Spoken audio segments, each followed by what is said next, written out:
Hello everyone, this is Crypto Maximalist. Welcome back to another video. Please like and subscribe if you haven't already, and get involved if you like the content. We're currently running a giveaway for those who are liking our videos, so give the video a like if you want to be entered into that giveaway. So having a look at Polygon here, and as we can see, looking very nice, isn't it, overall? I mean, you'd say, you know, you've got your higher high, your higher low, and your higher high right now for Polygon, haven't you? Very, very clearly, you could see most likely also with the breaking out of these bear market resistances here and back testing them multiple times, that we're currently in a bit of a bullish market structure for Polygon with this recent move to the upside as well. Higher high, higher low, higher high, looking like we are actually forming a very nice little uptrend, which is, you know, really good to see after this prolonged period of consolidation as well. It does look as though Polygon has ran up to its next key level of resistance, which is that 618 of that overall bear market fib pull from the all-time high down to this level here around 30 cents. And you can see we're actually up at around, you know, we came up to basically a 4x from this low to this high, didn't we? So a very, very big gain here. Back up at around, what are we looking at now, huh?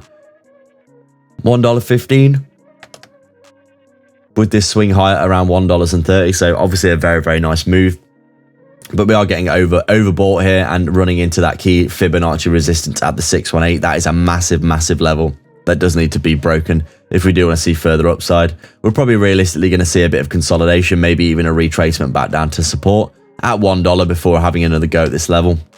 That'd be really nice to see for Polygon, wouldn't it? If we could get basically a, you know, this a high, high, high, low, higher high, back test, higher low, and then continuation. That would be beautiful, beautiful to see, wouldn't it? So, you know, overall, really not that much to say about Polygon other than the fact that it is looking very bullish.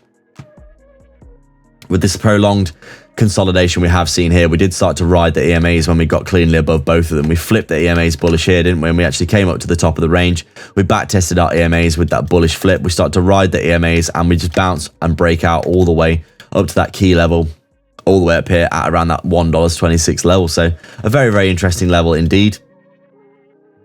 And we do think realistically that Polygon is probably going to have a bit of a consolidation, maybe a retracement, and then a bit of a continuation. We shall see. So overall, you know, Polygon, it looks completely fine, doesn't it? We'd say realistically that things are, you know, going completely good in the market right now, or at least we're showing a lot of signs of life over the past few weeks for the wider market. Bitcoin obviously showing some key levels of resistance being broken along with Polygon here. You know, we're looking like we are going to see some upside for Polygon over the next few months, provided that the market overall doesn't, you know, do anything too drastic. So that's it for today, guys. Thank you everyone for watching. Make sure to check out the links in the description below to support the channel. Grab yourself some free money bonuses, like the video, subscribe if you haven't already, and we'll see you in the next video.